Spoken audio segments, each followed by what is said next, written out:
आज Doubtnut app download करें। Doubtnut पर अपने सभी गणित, रसायन विज्ञान, भौतिक विज्ञान और जीव विज्ञान के डाउट्स का करो सफाया। बस प्रश्न की फोटो खींचो, एक ही प्रश्न को क्रॉप करो और तुरंत वीडियो सोल्यूशन पाओ। अभी डाउनलोड करें। दोस्तों, तो इस प्रश्न में हमें दिया गया है कि अवयव ए बराबर हमें दिया गया है 6, 5, 5, 4 का व्युत्क्रम प्रारंभिक संक्रियाओं का प्रयोग करके ज्ञात कीजिए। तो देखिए, इसमें हमें क्या करना है, हमें प्रारंभिक संक्रियाओं के द्वारा इसका व्युत्क्रम निकालना है। तो हमारे पास क्या आ जाएगा, ए बराबर हमें अवयव दिया गया है 6, 5, 5, 4। तो देखिए, प्रारंभिक संक्रियाओं से व्युत्क्रम, व्युत्क्रम का मतलब होता है हमें क्या निकालना है, हमें निकालना है ए इनवर्स। हमें ज्ञात करना है ए इनवर्स, ठीक है। तो देखिए, इसके लिए हम क्या करते हैं, हम ए बराबर लेते हैं आई ए के, ठीक है। जहां पर आई हमारा क्या होता है, आई हमारा होता है इकाई अवयव, ठीक है ना। तो ए का मान हमें क्या दिया गया है, ए का मान हमें दिया गया है 6, 5, 5, 4, ठीक है, बराबर आई हमारा होता है इकाई अवयव, जिसके विकर्ण पर तो अवयव एक एक होते हैं और उसके अलावा बाकी सभी अवयव 0 होते हैं। तो इसके मुख्य विकर्ण पर अवयव एक एक है और बाकी अवयव हमारे 0 हैं, बराबर ए। और एक चीज और, अगर आई में हम किसी भी अवयव की गुणा करते हैं तो हमारे पास वही अवयव वापस आता है। यानी कि अगर मैं आई ए में ए की गुणा आई में करता हूं तो मेरे पास ए ही आ जाएगा। इसीलिए हमने यहाँ से ए बराबर आई ए लिखा है, ठीक है ना। क्योंकि अगर मैं आई में ए की गुणा करूंगा तो मेरे पास ए अवयव ही वापस आ जाएगा। तो अब देखिए, अब प्रारंभिक संक्रियाओं का मतलब क्या है, हम क्या करेंगे, हम इसकी पंक्ति और स्तंभों में, या तो पंक्तियों में या स्तंभों में कुछ संक्रियाएं लगाएंगे और इसे हम बनाएंगे इकाई अवयव। ये जो हमारा ए है, इसे हम बनाएंगे इकाई अवयव और वही सारी संक्रियाएं हम हाथों हाथ इस साइड भी लगाते हुए चलेंगे आई में। तो जब हमारा ये जो ए है ये हमारा एक इकाई अवयव बन जाएगा, तो उन सभी संक्रियाओं को इस अवयव में लगाने के बाद जो हमारे पास अवयव प्राप्त होगा वो इसका ए का इनवर्स होगा। तो देखिए, मैं कहना क्या चाहता हूं, हम क्या करेंगे, सबसे पहले चलिए शुरू करते हैं। ए को हमें बनाना है इकाई अवयव।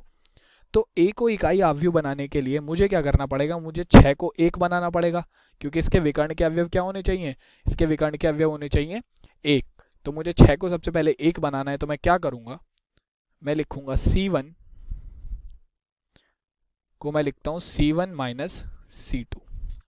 क्योंकि देखिए, अगर मैं 6 में से 5 को घटा दूंगा तो मेरे पास क्या आ जाएगा, मेरे पास 1 आ जाएगा। तो पहली संक्रिया लगाई मैंने C1 माइनस C2, तो ये बनेगा 6 में से 5 जाएंगे तो हमारे पास आ जाएगा 1, 5 में से 4 जाएंगे तो हमारे पास आ जाएगा 1, ठीक है।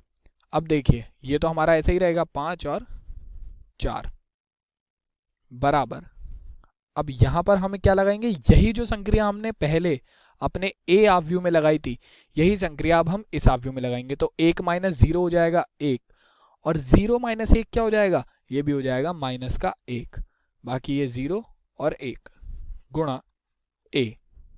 तो अब देखिए, अब मुझे क्या करना है, मुझे इस अवयव को 0 बनाना है या फिर इस अवयव को 0 बनाना है। तो पहले मैं क्या करता हूं, मैं इस अवयव को 0 बनाने के लिए देखता हूं हम क्या कर सकते हैं।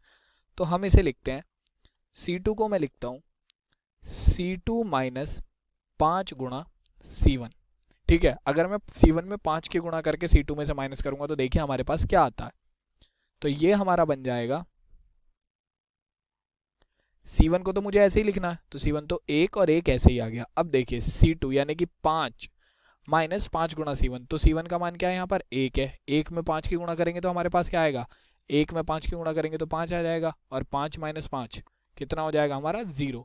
तो इसीलिए हमने करा था C2 को C2 माइनस 5 गुणा C1, ठीक है।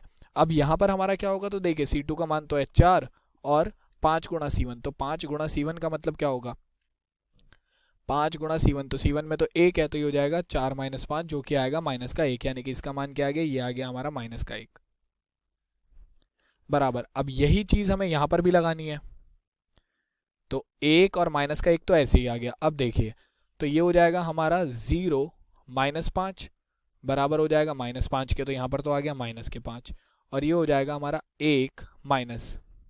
अब हमें क्या करना है, 5 गुणा C1, तो माइनस में 5, माइनस 1 में 5 की गुणा करेंगे तो आ जाएगा माइनस के 5, तो ये हो जाएगा 1 और माइनस माइनस प्लस, तो ये आ जाएगा हमारा 6। तो ये आ गया 6 गुणा a। ठीक है, अब देखिए ये हमारा 1 बन गया, ये 0 बन गया। अब बचा ये वाला अवयव, तो इसे भी मुझे क्या बनाना है, 0। तो मैं क्या लिखूंगा, मैं लिखूंगा C1 को C1 tends to C1 plus C2। क्यों, अगर देखिए मैं C1 में C2 को जोड़ता हूं तो 1 प्लस 0 क्या होगा, 1 ही हो जाएगा। और 1 प्लस माइनस 1 क्या हो जाएगा, हमारा प्लस माइनस माइनस होता है, तो 1 माइनस 1 क्या हो जाएगा, 0। इसीलिए मैंने C1 को लिखा है C1 प्लस C2। तो ये हमारा बन जाएगा अब 1 प्लस 0 0, और ये हमारा क्या होगा, ये होगा 1 प्लस माइनस के 1। तो 1 माइनस 1 बराबर क्या हो जाएगा, 0। तो यहाँ पर भी हमारे पास क्या आ गया, 0। सॉरी, यहाँ पर 0 नहीं आएगा, ये गलती से मैंने 0 लिख दिया। ये हो जाएगा 1 प्लस 0 करेंगे तो क्या हो जाएगा, 1। ठीक है, यहाँ पर हमारा 0 है और ये क्या है, ये है माइनस के 1 बराबर। अब यही चीज़ हमें यहाँ करनी है, तो C1 प्लस C2, तो 1 प्लस माइनस के 5, तो 1 प्लस माइनस के 5 हम करेंगे तो क्या आ जाएगा, ये हो जाएगा प्लस माइनस माइनस, तो 1 माइनस 5 हो जाएगा माइनस के 4। तो यहाँ आ गया माइनस के 4, और ये हो जाएगा हमारा माइनस का 1 प्लस 6, तो ये हो जाएगा हमारा 5। तो ये आ गया 5, यहाँ माइनस के 5 और ये 6 गुणा a। ठीक है, अब मुझे इसे क्या बनाना है, मुझे इसे बनाना है प्लस का 1। ये माइनस का है तो प्लस का 1 बनाना है, तो मैं क्या करूँगा, मैं C2 को लिख दूंगा माइनस C2। तो यानी कि पूरे दूसरे जो हमारा स्तंभ है उसमें माइनस से गुणा कर देंगे। तो ये हमारा हो जाएगा 1 0, पहला स्तंभ तो ऐसे ही रहेगा। अब 0 में माइनस की गुणा करूंगा तो भी 0 हो जाएगा, और माइनस 1 में मैं 1 की गुणा करूंगा, माइनस 1 में मैं माइनस की गुणा करूंगा तो मेरे पास क्या आ जाएगा, 1 बराबर माइनस 4 और 5 ऐसे ही रहेगा। अब माइनस 5 में मैं माइनस की गुणा करूंगा तो हो जाएगा प्लस का 5, और 6 में मैं माइनस की गुणा करूंगा तो हो जाएगा माइनस का 6 गुणा a। तो अब देखिए मेरे पास क्या आ गया, ये मेरा क्या बन गया, ये तो इकाई अवयव होता है, इसके विकर्ण पर 1 है, बाकी सभी अवयव 0 हैं। ये तो हमारा इकाई अवयव हो गया, तो यानी कि ये बन गया I बराबर हमारे पास आ गया -4 5 5 -6 बराबर a। तो यहां से हमें क्या मिल गया, a इनवर्स का मान क्या आ गया, a इनवर्स बराबर आ गया हमारा -4 5 5 और माइनस के 6। तो यही हमारे प्रश्न का क्या हो जाएगा, उत्तर। आप सोच रहे हो कि मैंने इसे a इनवर्स सीधा कैसे लिख दिया, तो देखिए आप इसे यहाँ से सीधा a इनवर्स लिख सकते हैं, क्योंकि देखिए मैंने क्या कहा था, अगर मैं इस a को उठाकर यहाँ पर बटे में लाऊंगा तो ये हो जाएगा हमारा I बटे a। ठीक है, बराबर में ये वाला अवयव आ जाएगा हमारा, ठीक है, जो चल रहा है। ठीक है, तो a हमारा यहाँ पर घात 1 है, तो ऊपर जाके क्या हो जाएगी, माइनस की घात, तो ये आ जाएगा a इनवर्स अवयव चल रहा है हमारा। और मैंने आपको बताया था कि अगर मैं I में किसी भी अवयव की गुणा करता हूं तो हमारे पास क्या आ जाता है, वही अवयव वापस आ जाता है। तो a इनवर्स क्या आ जाएगा, इसी अवयव के बराबर आ जाएगा। तो इसीलिए मैंने यहाँ से सीधा सीधा a इनवर्स को इस अवयव के बराबर लिख दिया। तो यही हमारे प्रश्न का उत्तर हो जाएगा। धन्यवाद। कक्षा 6वीं से 12वीं से लेकर नीट IIT JEE वो एडवांस के लेवल तक 1 करोड़ से ज्यादा छात्रों का भरोसा। आज ही डाउनलोड करें डाउटनेट ऐप या व्हाट्सएप करें अपने सारे डाउट्स 8400 400 400 पर।